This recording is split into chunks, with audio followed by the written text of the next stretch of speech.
Hello and welcome. I'm Tom Sinclair, that VidBlaster guy, coming to you with, I think it's going to be an interesting show. You'll have to tell me.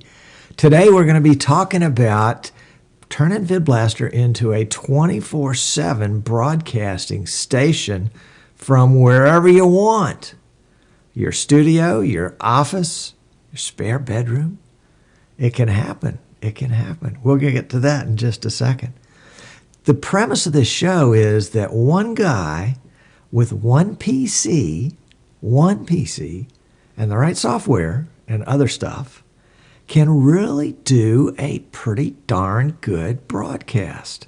We've been doing this show 2.5 years, and we're getting really close to darn good. But every day, if you're watching us live, you know that this is actually our second start of this show. So those of you that are watching live, thank you for your patience. Hey, if you're watching us on YouTube, we're glad to have you. Please subscribe so you'll get a notice whenever we post a new show, because we do new shows every week, sometimes twice a week. The whole idea coming up is that, if you do a lot of broadcasts, whatever they may be, maybe church services, maybe talk shows like this one, maybe sporting events, whatever. At some point down the road, you're going to end up with a lot of content, a lot of videos, a lot of good stuff that's just gathering digital dust. It's just sitting around. You're not getting any further use out of it. Now, you can do like I do, and it's not a new idea with me, obviously, but you can post these to YouTube where they can be readily available. The only downside to that is that people end up going to YouTube, they watch your video, and at the end of your video, YouTube gives them 9 other choices. And some of those may be yours, and some of them may be somebody else's, and they may be a whole totally different subject that just happens to have one keyword in common. How can you keep people on your site? Well, one way you can do that is, instead of doing on demand, which of course you could do also, is to do pre-recorded shows like a TV station would, where if you go to your website, to your URL, there's a show being broadcast right now. Now, why is that so different than going to your same website and clicking on a file, a video on demand, and playing it on your demand? It's human. It's something about us that we can go to look for something in particular, or we can just sort of be browsing around to see what's there. Do you ever pick up the channel remote and just sort of browse through to see what's on? Now, you could go to recorded videos that you've got on TiVo, or some on-demand channels that your cable company or your satellite company makes available to you. And I do that, but the first thing I'll do is go kind of browse through to see what's available. Well, I think there are folks that do the same thing with the internet. And if they know that your channel is 24/7, they may say, oh, let's go see what Kent's got going now. What is Tom up to now? Timothy's doing something. What is it? And the idea is that they will then watch your show and maybe go pop over into your archives to see another show on a similar subject, or maybe continue to watch your show, or maybe just leave it in the background while they're doing something else because they're listening in. And maybe it's content that they're interested in. But the question becomes, how do you do this 24/7 show part? Well, there are lots of different ways to do it. I will confess, there are lots of different ways to do it. And they all generally involve an internet connection, obviously. They involve a collection of video files. And then they involve some piece of software, some sort of playlist device that will put all of those together and put them where the internet can stream them. Today we're talking about VidBlaster, obviously, because it's that show. But VidBlaster has got a great feature in it that is still in beta. This is a beta feature now. It's not an official release, which means it has a couple of glitches and bugs in it, or it's in some cases might be not quite as polished as we would like it to be, but it's there and it's usable and it'll work today. It's called the Playout Controller. Ah, Playout Controller. Whoa, where's that come from? Well, here's what, and I've got kind of a mock-up here, so let me kind of walk you through it. This is actually two windows. In the top window, we've got good old VidBlaster, and let me separate those windows just for a second so you can see they're two different windows. In the top window is VidBlaster, and they're just two modules that I'm using. There's a monitor module on the left and a player module on the right, and there happens to be a video file that's being displayed in the player module. And you notice in the top left-hand corner of the player module, the little red light, that's the tally light. And that tells us that whatever's in the player module is now being displayed in the program. And then down below that, the part that I moved just a second ago, that is the Playout Controller. It's a separate window, so you can dock it in a different place on the screen. You can, if you're using more than one monitor, you can put it at a second monitor. Let's take a little bit of a close-up look at it. I've loaded it up with a series of files, and you can see they're named there. VidBlaster, and then this long number, another VidBlaster, and a long number. There are 5 of them like that. And those are files that I've recorded with VidBlaster using the new beta recorder module. And so it names them, and I don't have to worry about naming them after the fact. It names them in advance. So as soon as I click save, as soon as I click stop, they're saved and ready on the hard drive for me. And these are just really, really short files that I've made just to illustrate this. The next the next line is a command line, and that command line is giving an API command, and then the next line, there we go, is another API command line. And so that is the general gist of it. Let's see, where will we go next with that? Let's talk about some terminology, and I want to come back to that list, which you saw just then, and we'll kind of unpack it a little bit and talk about it. But let's talk about some terms here. We've got the Playout Controller, and VidBlaster has always been sort of a modular-based system. And with the Playout Controller, we're sort of moving away from that a little bit to this movable window that can be docked, on a different monitor if you want to, and have it up and always available. Within the Playout Controller is a list of stuff. Some of it can be videos, some of it can be audio, some of it can be commands, and that would be the playlist. So the Playout Controller would have in it a playlist. In fact, you could have more than one playlist, and the playlist can be saved and recalled later. So if you had, for example, if you're streaming a basketball game and you want a playlist that has 30 seconds of commercials, two 15-second commercials, you can have a playlist called, Playlist 30. If you want a playlist that'll play right after halftime, or right during halftime, as soon as the first half ends, and play for 4 minutes and then give you a break to talk a little bit and then break again, you might have two 4-minute playlists. So it might be playlist 4-1, playlist 4-2, and in those playlists would be 4 minutes worth of video, and it would be lined out, one on each line, like that. Oops, sorry, let me get that graphic out of the way.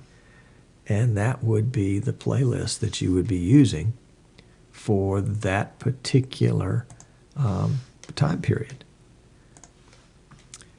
Also in a playlist, you can have, the 3 types of things that can be in a playlist, and I've got them a little bit out of order here. I've got command first, but really I would think that the file would be the first thing that you'd be interested in, because you're loading a particular file.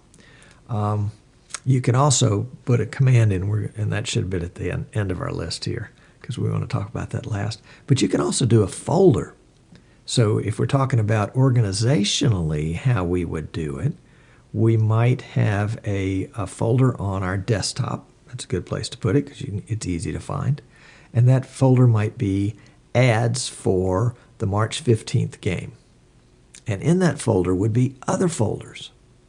And the first folder might be pregame number 1. Not the number sign because that won't work, but pregame NO1. And in that would be maybe 4 minutes worth of commercials. For probably, what would that be, 8 30-second video spots. And then you might have another folder at the same level that would be pregame number 2. And then another folder that would be timeout number 1, another one timeout number 2, first half, halftime number 1, halftime number 2. You get the idea. So you've got all these folders already pre-planned with the ads in them, and you can certainly use the same folder more than once. But you can load that folder into the Playout Controller, and all the files in the folder will be played in the order that they were received. Hold on, that sounds like a robocall of some kind. Anyway, so you can load a folder, you can load a folder full of files, you can load an individual file or a series of individual files from wherever. In fact, you can even drag and drop from Windows Explorer. And you could also load a command. And let's go back to our picture here on this one. And we'll take the graphic off again. There we go. Here are five files and 2 commands.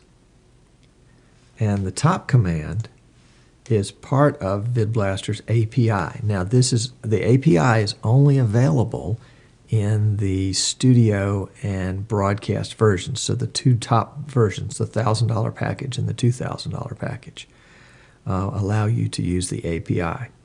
The API is also what's used for macros. So if you can write a macro in VidBlaster, it's the same line by line thing. In fact, the Playout Controller is essentially just a giant macro factory. The API write is an API command, and then it identifies what module, or in this case, controller we're using, and it's Playout, followed by a comma, and followed by the pin file to tell the API that we want to specify a particular file for it to load. And so I've got a file out on my desktop called Playlist 1, and this will load Playlist 1, and then the command right after that tells Playlist 1 to play. Now Playlist 1, let's see if we can load Playlist 1 here and show you what it looks like. Playlist 1. And let's drop that back over here where you can see it. There we go. Playlist 1 has 4 files in it. It has last week's show. It has a show from October. It has a show from November and another show from November. And what we want to do is before we start playing this playlist, we want to add another command to it.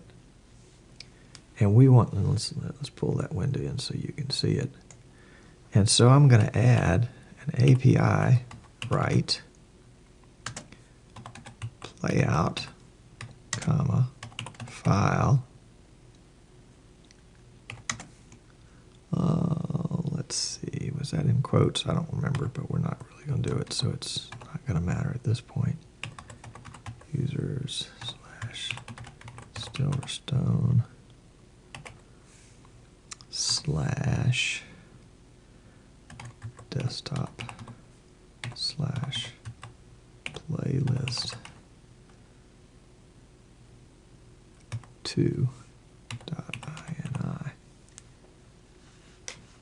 And so we will add that command, and then we'll add another command. API write playout play true. I think I've got that right. Oh, we have to be able to spell there because it won't guess what my words are. Okay. So now what I've done is I've created two looping playlists.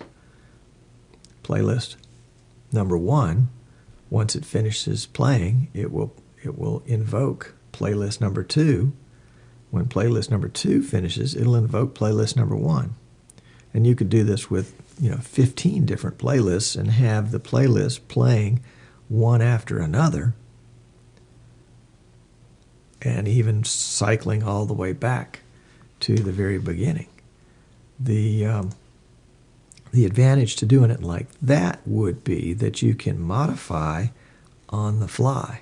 So you can take a playlist that's not currently active and edit it outside a playlist. I think it can be done in Notepad. I'll find that out and confirm it for you. And then insert that playlist back in so that it appears in the cycle, and suddenly you've got in this case you've got a 24/7 TV station. If you want to do something during the course of a show and just play a playlist, then obviously you wouldn't add a command to the end of it to do anything else, other than maybe go back to camera number 1 or camera number 2 or something like that, so that would happen automatically at the end of the playlist. You could even tell it to go back to camera number 1 and then go back and start some theme music, so that if you weren't ready for your halftime show, at least you would have a shot of the cheerleaders out there on the basketball court, a little theme music playing in the background, kind of like bumper music like they would do on a regular TV broadcast, frankly. They always have something playing in the background so that if they lose their ad feed, they've got something to show you.